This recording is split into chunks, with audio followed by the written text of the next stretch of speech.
Today, we're going to be taking a look at Denmark's strange international train, travelling from Hamburg in Germany all the way to Aarhus, Denmark's second biggest city.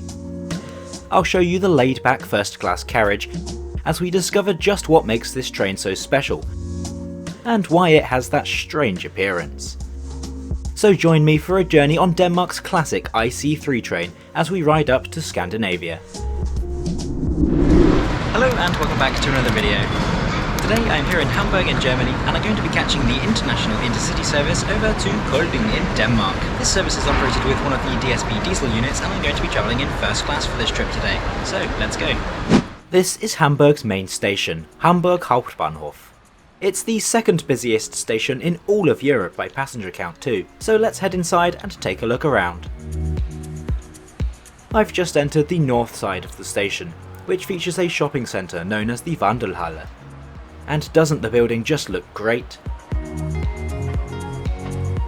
This station opened in 1906, intended to replace the 4 other termini in the city, dating back to the mid to late 1880s. Nowadays, the station sees around 480,000 daily passengers, which can lead to the station feeling overcrowded. Though thankfully, plans to expand the station have been announced, with work due to start in 2028. Hamburg Hbf's most distinct feature has to be the large overall train shed, a massive construction dating back to the station's opening. It remains the largest unsupported train roof in the country even today.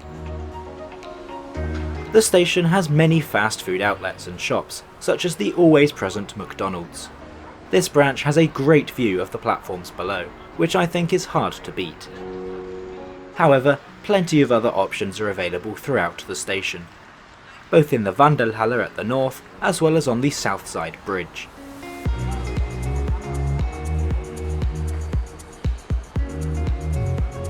And if you have access to it, the station of course has a DB lounge, though despite travelling in first class on a DB operated train, I wasn't permitted in today. Hamburg Hbf sees a lot of trains. The most frequent is the S-Bahn, a commuter train serving the dense urban area of the city. But many high-speed ICE trains operated by DB, Germany's national operator, pass through the station. You can also expect to see regional services from many operators, such as DB Regio and Metronom, as well as some low-cost long-distance services provided by Flixtrain. My train today will be Intercity number 386, the 10:53 service to Aarhus in Denmark. This is scheduled to depart from track 5, so let's head on down and await its arrival. Access to platforms is available primarily by stairs, with escalators and lifts also present. And here it is, my IC3 unit for the ride into Denmark today, owned by DSB, the national operator of Denmark. Now the first thing you'll notice is the very strange appearance of the driver's cab, something that we'll get to later on. I made a seat reservation today, and it's located at the very front of this 6-car formation. The train has 6 carriages, but strangely only has 4 numbered carriages. This is carriage 82, and this is carriage 81. In between these is a carriage without any doors. One half is counted as 82, with the other half being 81. My seat is in carriage 81, and to help find which actual carriage you will be in, there are signs at the doors listing seat numbers. This is second class, consisting of 2+2 seating, almost entirely in bays of 4. First class is much of the same design, just with larger seats in a 2+1 layout. My seat is number 31, a rear-facing window seat at a table. Today's route will see us heading north out of Hamburg, including a trip over the impressive Hamburg High Bridge. We'll then cross the Danish border, travelling through Jutland into Aarhus. Journey time is scheduled to be 4 hours and 27 minutes, covering 409 kilometres, or about 254 miles. We end up leaving Hamburg on time at 10:53, leaving behind the bustling station to travel through the city. It's always nice to depart northbound out of Hamburg Hbf, as you get a great view of passing trains on the congested railway lines, as well as getting a tour of some of the city's highlights. We also make a stop at Hamburg Dammtor, another one of the city's main stations.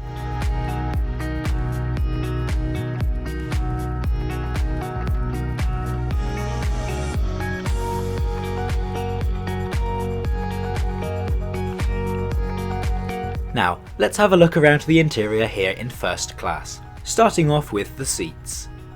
They are presented in a smart colour scheme, featuring a noisy grey seat fabric with black leather headrests. It looks very classy indeed, and I'm pleased to say that they are really comfortable, with a nice amount of padding and good support for longer journeys. There are also large fixed armrests at the edge of each seat. It's almost like sitting in a big armchair or sofa while you travel through the countryside. Tucked away beside the seat you can find the lever to control the recline, which does a great job of making the seat even more comfortable. As all seats in first class are situated around a table, there's no legroom, footrest or seatback table to show you, but I'm pleased to say that it was a spacious journey, even when someone was sat opposite me. Our train speeds north through the German state of Schleswig-Holstein, passing through the many commuter stations that we don't serve. The eagle-eyed among you may notice how this international train is an intercity instead of the more typical Eurocity. Well, this train doesn't actually fit the standards to be called a Eurocity, as it doesn't have any onboard catering. Pretty poor considering this is a fairly long journey.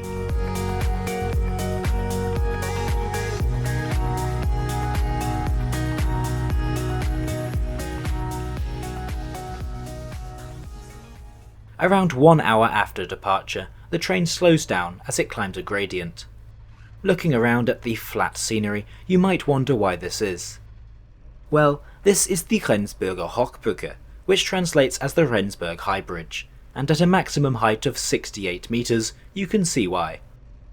This bridge crosses the Nord-Ostsee-Kanal, which sees on average 90 ships per day, many of these being large cargo ships. Looking at images such as this one featuring a cruise ship, it's certainly easy to see why the bridge had to be so high. We also pass over another railway line, or at least that's what it looks like.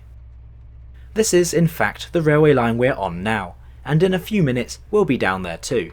This loop was necessary to allow the railway space to descend to ground level in order to serve Rendsburg station. And 4 minutes later we arrive into Rendsburg, our first station stop outside of Hamburg.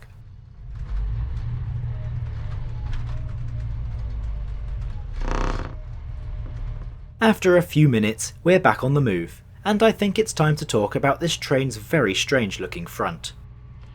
So, why does our train look like this? Well, it's actually pretty simple. The little 3-car IC3 was designed to work in multiple, sometimes up to 5 sets can be joined together to make a 15-carriage formation. When coupled together, the large rubber front serves as a walkway between units, with the driving controls in the 2 adjacent cabs simply opened up and tucked away to allow passengers through. The same thing is commonly done in the UK and Japan, though I think they do it a bit more gracefully. Back outside, we're rolling through the north of Germany, most of the scenery here being fields, houses and the occasional wind turbine. If this scenery doesn't interest you though, then free Wi-Fi is available throughout the entire journey. This was very easy to connect to, and I have to say, the connection speeds were very good. You'll also have the option of exploring the onboard magazine, though of course this is all in Danish, as you'd expect. Now let's talk about a little detail on these trains that really gets on my nerves. And that's the power sockets, which are located all the way up here above your seat. The sockets seemed to think it was pretty funny too, but I wasn't laughing, as it resulted in my cables dangling in front of my face for the entire journey. Very annoying, but not a big deal. Up here you'll also find an individual reading light. as well as a coat hook. Window blinds are provided, though as is typical on Scandinavian trains, they only have 3 options: all the way up, right in the middle, and all the way down. Another typically Scandinavian feature is the lack of any bins on the train. Instead, all seats are provided with a supply of bags, where you will be able to put your rubbish for it to be disposed of at a later point. As for luggage storage, you can find plenty of room in the overhead luggage racks, which are very well sized. Heavier items can be nestled in the nook between seats. At this point, we pass under another railway line, and believe it or not, it's another case of a loop on this journey. This station is Flensburg, a large town close to the border with Denmark. Its closeness to the country results in a sizable Danish minority living here, as well as it being a popular destination for Danish people to come and visit for its cheaper shops. And not long after departing Flensburg, we cross into Denmark. An event most noticeable thanks to the change of overhead catenary design, with Denmark using a distinctive rust colour design. Seconds after crossing the border, we pull into Padborg. Both Germany and Denmark are in the Schengen area, meaning that no border checks take place for travelling between the two. However, it is very common for border checks to take place here, and if you know why, please tell me in the comments. Now running around 8 minutes late due to border checks, we continue through Denmark. At this point, I was expecting to get a complimentary drink, these shelves normally being stocked up once you enter Denmark, but sadly this didn't seem to be provided.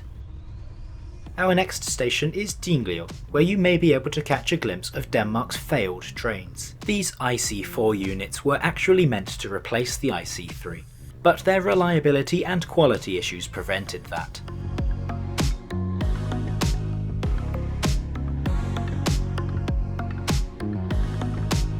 This stretch of line is where our train can achieve its top speed of 180 km an hour.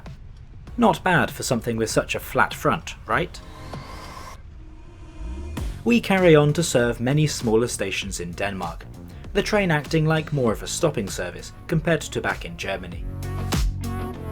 This station is Kolding, part of Denmark's so-called Triangle region, consisting of 7 cities in the west of the country, mostly here on the Jutland Peninsula.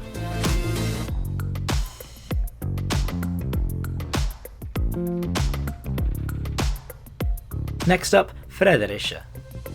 This station is a major junction, with all 3 of Denmark's main long-distance railways converging in the area to head to Copenhagen. Oh, and it looks like our complimentary drinks have arrived, with the only choice being bottled water.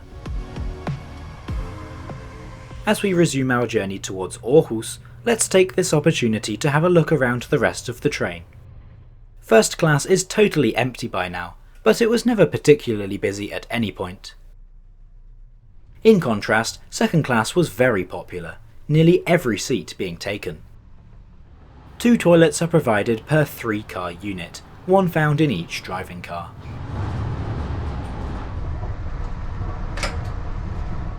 These trains are fitted with modern vacuum toilets, and they were pretty clean throughout the trip. The soap dispenser was well stocked, and the water, while very cold, was working fine. Paper towels were provided to dry your hands. Heading into the central vehicle, there is more second-class seating. It's all spacious 2+2 armchairs around a table, so second class is still a very nice place to spend a few hours. Halfway along, we move from carriage 81 to carriage 82, all while staying in the same vehicle. In the last vehicle, there's a vending machine for soft drinks. Though with prices starting at 20 Danish crowns for a bottle of water, I of course didn't buy anything. As we work through Eastern Jutland, we get a great look at some of Denmark's architecture. The town of Vejle showcases both classic and modern designs. Now on to how much this journey costs. A first class ticket purchased around 1 week in advance typically costs around 759 Danish crowns. And whilst this train is very nice, I don't think I can recommend first class, as second class was half the price and is still very nice. Well, after around 4.5 hours, we are fast approaching the city of Aarhus, which is Denmark's second largest city. Electrification hasn't quite reached here as of filming, though a mass electrification program is currently ongoing, so this will change very soon. And with that, so will the face of Danish railways, with the rubber front diesels being totally replaced by these new electric trains from Alstom. I'll be back to try them in a few years. We arrive into Aarhus H, the main station here, 2 minutes ahead of schedule, at 15:18. Overall, I really enjoyed my ride on Denmark's IC3 units. They offer great comfort for longer journeys, as well as being very flexible for other trips. But as always, let me know what you thought of these strange looking trains in the comments, and for a look at the country's failed high-speed train, the much hated IC4, then click up here now.